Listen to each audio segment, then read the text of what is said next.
O Evangelho de hoje é bastante complexo na sua compreensão e talvez, utilizando palavras e fatos daquilo que nós conhecemos, fique mais fácil a compreensão dessa palavra tão bela, tão profunda e tão encarnada em nosso dia, essa mesma que Jesus acabou de falar.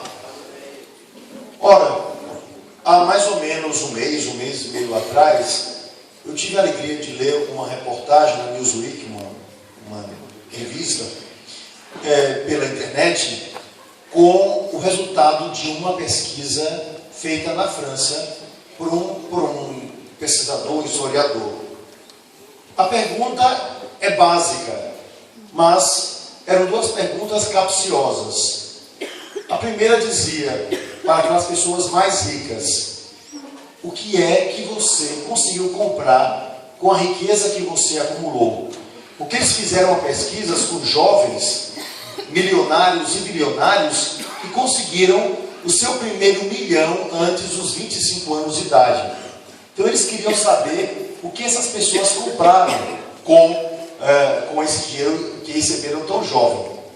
E depois fizeram uma outra pergunta: o dinheiro que você recebeu, com esse dinheiro, você conseguiu comprar a sua felicidade?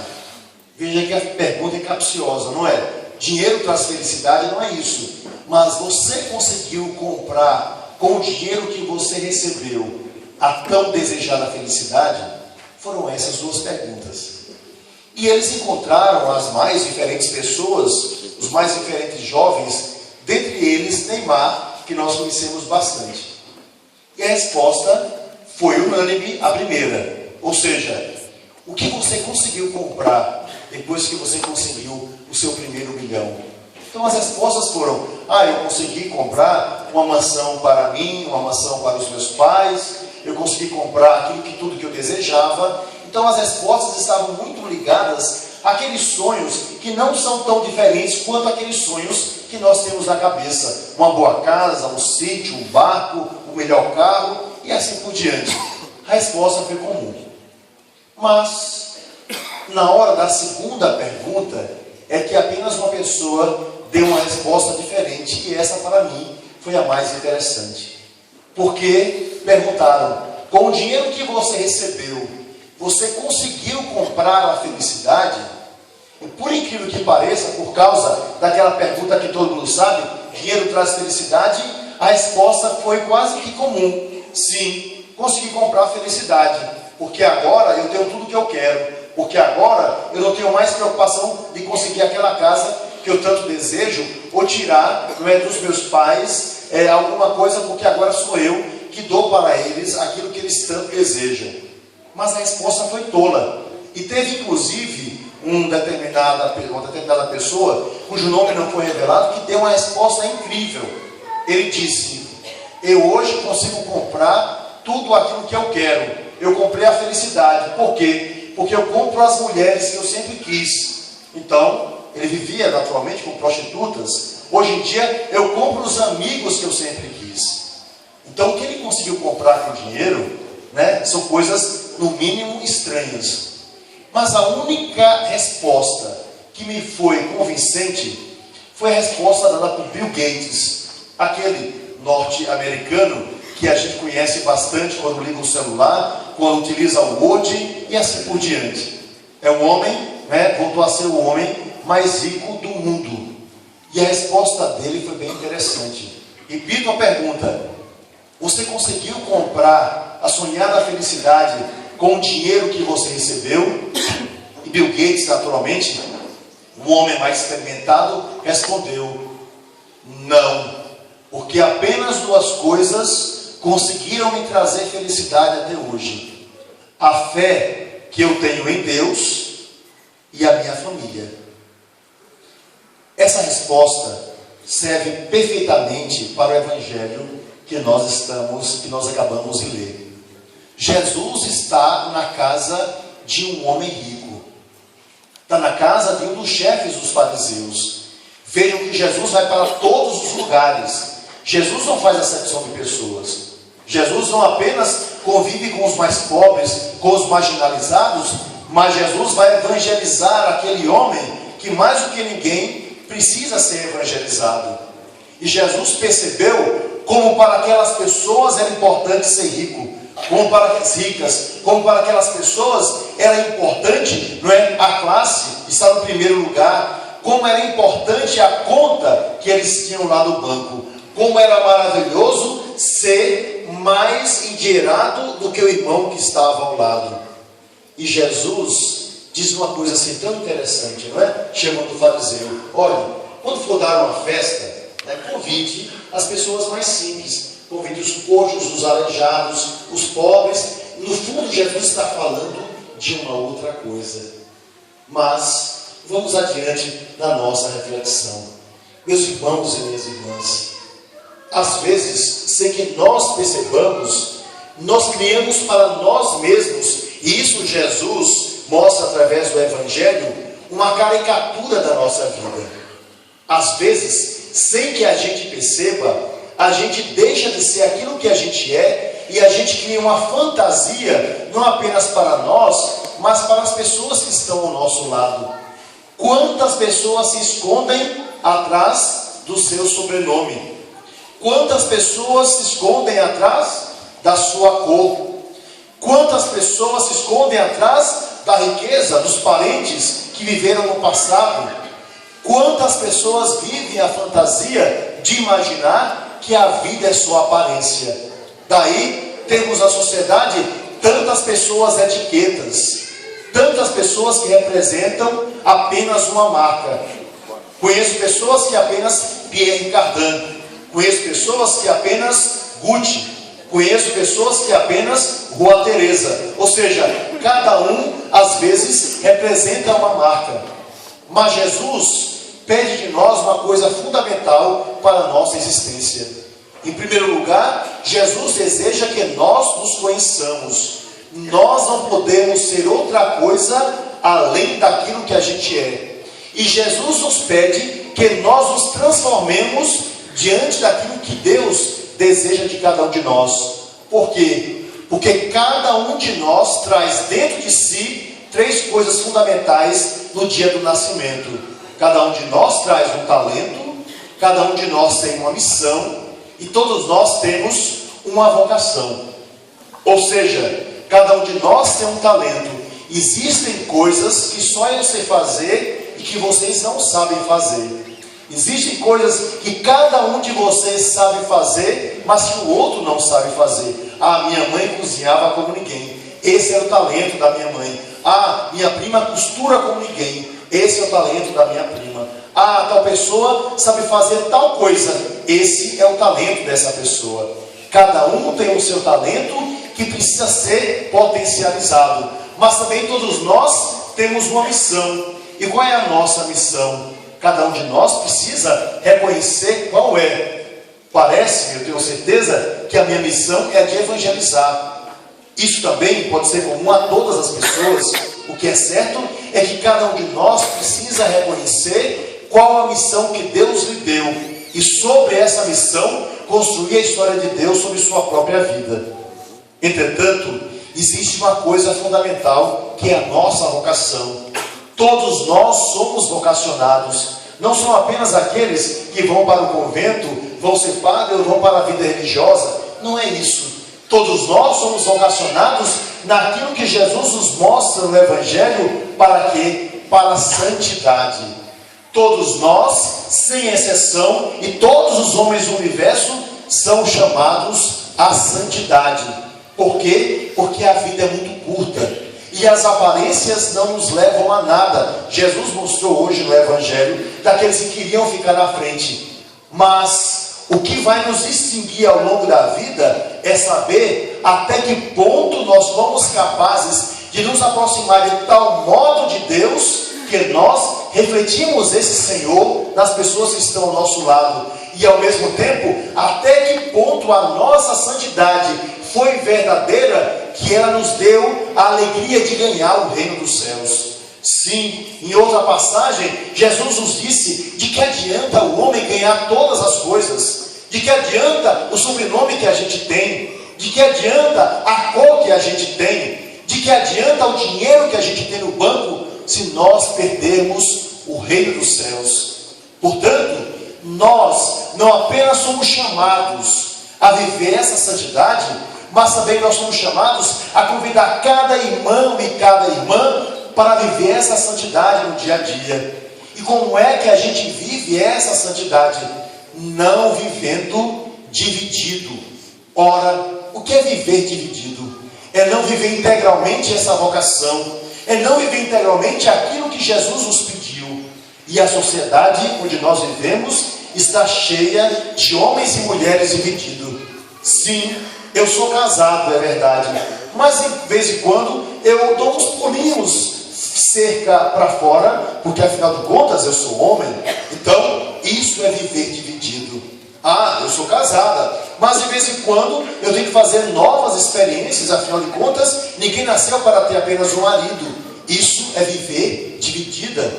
Eu sou estudante, mas eu tenho que ser esperto. Afinal de contas, eu tenho que tirar as melhores notas. Se não consigo através do estudo, eu consigo através da corrupção de uma cola. Isso é viver dividido. Sim, eu sei que Deus me fez para caminhar retamente, mas que bobagem é tomar de vez em quando um pouquinho mais de bebida. Que tolice é não poder fumar. Ora, eu tenho todos os direitos, afinal de contas, eu tenho que aproveitar o que existe de melhor na vida. Isso é viver dividido. E lá no Apocalipse, pela boca de São João, Jesus falou para todos nós, dizendo: porque você viveu dividido, porque você não foi nem quente nem frio, porque você foi morto, viveu eternamente sobre o muro, eu vou vomitar você.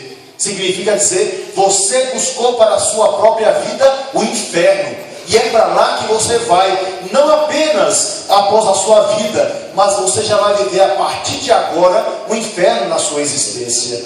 Portanto, meu irmão e minha irmã, nenhum de nós nasceu para viver dividido. Nenhum de nós viveu para viver entre lá e cá, mas nascemos para viver no coração de Deus. E isso se chama santidade. E isso não é pieguice, porque o santo é forte, o santo é valoroso, o santo vai até as últimas consequências, assumindo a sua história na vida. Aquele que busca a santidade é aquele que tem a coragem, sim, de lutar contra essas forças que envolvem o nosso ser para construir nossa própria vida, a vida de Deus. E quando nós esperamos a alegria dessa vida de Deus em nossa própria existência, não apenas nós já nos deixamos transformar pelo Senhor, mas nos tornamos agentes desse novo tempo da graça de Deus em nossa vida e na vida dos nossos irmãos. Portanto, quando Jesus nos diz, quando você der uma festa, convide os coxos, os aleijados, os pobres, os mendigos, Jesus estava falando também de uma outra coisa. Chame para a sua vida, para esse banquete de alegria que você já experimenta sendo cristão, aqueles que estão abandonados na sociedade. Chame aqueles que são marginalizados pela própria igreja, porque a igreja não é apenas um templo, nem tampouco é o Vaticano. Igreja sou eu, igreja é você, e nós somos responsáveis pelos nossos irmãos.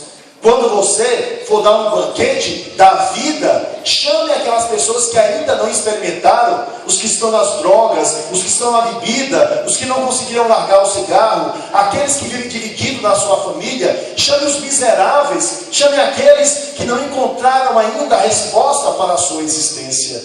A igreja não precisa apenas dos santinhos, a igreja precisa de todos. Ninguém pode se perder.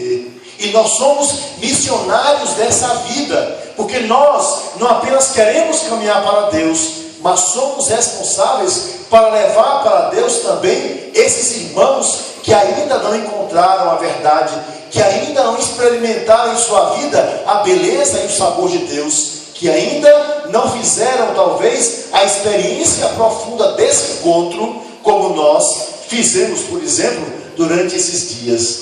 Assim, Jesus nos torna, pelo Evangelho de hoje, missionários. Missionários através de quê? Através da nossa própria vida, não vivendo como homens e mulheres divididos.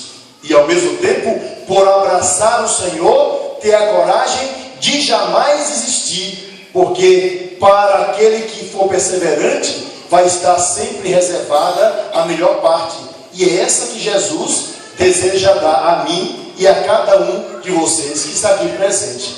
Portanto, meus irmãos e minhas irmãs, que esse acampamento sênior, seja a marca de um tempo no coração de Deus, que abraçando o Espírito Santo, aquele que nos dá a possibilidade para a nossa vida, a gente seja capaz, sim, de acampar eternamente no coração de Deus. Mas, como nesse mundo tudo é muito rápido, nós levantamos a nossa barraca, porque temos muito o que fazer na nossa vida e na vida dos irmãos. Enquanto estamos aqui, estamos protegidos, e precisamos dessa proteção para tomar forças, para que o nosso ser se torne cada vez mais vigoroso. Mas precisamos sair daqui para levar pela perseverança e pela alegria a cada irmão e a cada irmã aquilo que hoje o Senhor nos pede.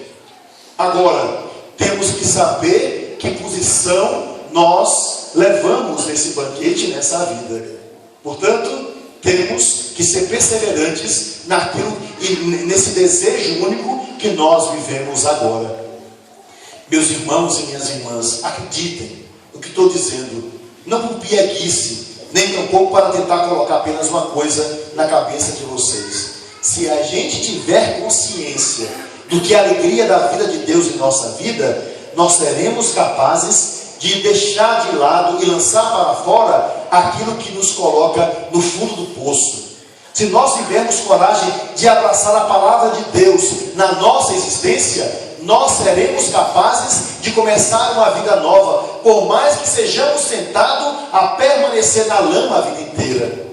Se nós formos capazes de entender como Jesus nos ama, e que aquela cruz não foi uma brincadeirinha de mau gosto de Deus para dizer que nos ama, mas uma verdade presente em nossa existência, nós seremos sim capazes de transformar totalmente a nossa existência, e assim nós gozaremos de uma felicidade que ninguém jamais será capaz de nos roubar. E mesmo nos momentos mais difíceis da nossa vida, mesmo nas tribulações e nas tristezas, ali estará Deus presente para nos erguer, para nos falar ao coração e outra vez para nos colocar em caminho para que nós jamais desistamos. Assim, levantemo-nos no final desse acampamento, guardemos nossas barracas, é verdade, para o próximo acampamento. Por quê? Porque temos que acampar no coração de muitas outras pessoas para lhes falar de Deus, para encontrar cada irmão e para fazer com que o Espírito transforme cada pessoa nesse projeto de vida e de graça que o Senhor deseja. E isso começa a partir de mim e a partir de você. Portanto, mãos à obra. É tempo da graça e não podemos desistir. Por quê? Porque os últimos serão os primeiros, nos disse o Evangelho. Quem se exalta será humilhado, quem se humilha será exaltado, nos disse Jesus Cristo hoje por meio do seu Evangelho. Como também já nos disse, aquele que perseverar até o fim, esse será salvo. Que nós tenhamos a coragem de dizer para todo mundo o motivo do nosso amor, e que a nossa perseverança nos faça ganhar o céu. Para concluir, lembrando de perseverança, coisa que todos nós precisaremos após esse acampamento, eu gostaria de contar uma historinha que fala sobre perseverança, e deixo aqui essa historinha como marca da beleza daquilo que vocês viveram ao longo desses dias. Dizem que um rei muito mau resolveu pregar uma peça lá no seu reino, com o seu povo. O que ele fez? Preparou um pau de sebo muito alto, aquela madeira cheia de graxa, e lá em cima, um pau imenso, lá em cima, ele colocou uma bandeja cheia das mais deliciosas iguarias que ele costumava comer lá no seu palácio, como também pedras preciosas, maços de dinheiro e ouro. E ele disse: quem conseguir chegar lá em cima pode levar tudo, porque é daquele que vencer. E naturalmente, né, o pessoal desesperado naquele reino, as pessoas começaram a tentar subir. As mulheres tentaram, mas estavam lá, 1 metro depois, desciam. Os homens mais fortes também tentaram, começavam a subir, mas quando chegavam na metade, desciam, né? Isso foi o tempo todo, um após o outro. E aqueles que não conseguiram, vendo a maldade do rei, porque o tronco era muito grosso e o excesso, não é, de graxa impossibilitaria chegar lá em cima, todo mundo que acabava perdendo ficava ali ao redor daquele tronco dizendo: desista, você não vai conseguir, esse rei é muito mau, ele está fazendo isso para rir da cara da gente. O rei ia, ficava rindo toda vez que alguém tentava. Desista. E cada vez mais o número de pessoas ia aumentando ao redor daquele tronco, porque todas elas não haviam conseguido. Pois bem, apareceu ali um menino bem magrinho e bem raquítico. E o menino começou a subir, mas 1 metro depois, desceu. E o pessoal: desista, menino. O menino tentou, subiu 2 metros, desceu. E o pessoal: desista, menino, que bobagem. E o menino tentava, chegou até a metade, desceu. E todo mundo: desista, você não vai conseguir, você não vai conseguir. E o menino, com muito esforço e sem desistir, depois de tentar dezenas de vezes, enquanto todo mundo dizia: desista, ele conseguiu chegar lá em cima e, pegando a bandeja, trouxe a bandeja e, correndo, entregou a bandeja na mão da sua pobre mãe. Pois bem, quando o rei viu aquilo, ele jamais imaginava que alguém ia conseguir. O que aconteceu? O rei chamou a mãe desse menino, disse: minha senhora, como é que o seu filho conseguiu chegar lá em cima, já que até os mais fortes não conseguiram? E aquela senhora pobre, mendiga, resolveu disse o seguinte para o rei: seu rei, tem 2 dias que nós não comemos, e o meu filho sabia que lá em cima tinha comida, e quem passa fome não desiste jamais em buscar um alimento.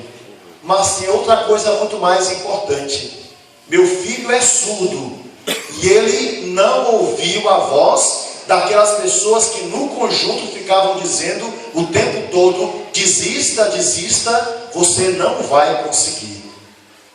Meus irmãos e minhas irmãs, assim deve ser a nossa vida. Não vão faltar pessoas que vão nos dizer: desista, você não vai conseguir. O demônio nunca cessará de dizer para nós: desista, você nunca vai desistir dos seus pecados e desse mundo que tenta lhe engolir. Mas, nesse momento, nós temos que nos tornar surdos, porque no último momento, Jesus não cedeu à tentação daquela pessoa que disse: olha, não é filho de Deus? Se for filho de Deus, saia dessa cruz. O Senhor não desceu da sua cruz, nós não desceremos da nossa. Jesus não desistiu do Pai, nós não desistiremos de Jesus. Por quê? Porque nós temos um Pai também, e esse nos foi dado através do conhecimento de Jesus e através da força do Espírito Santo. Portanto, eu peço apenas uma coisa a vocês: não desistam, perseverem, vão até o fim, porque aquele que persevera até o fim será salvo. E o nosso destino é a salvação dada por Jesus pela ação do Espírito Santo. Que assim seja. E agora, meus irmãos e minhas irmãs,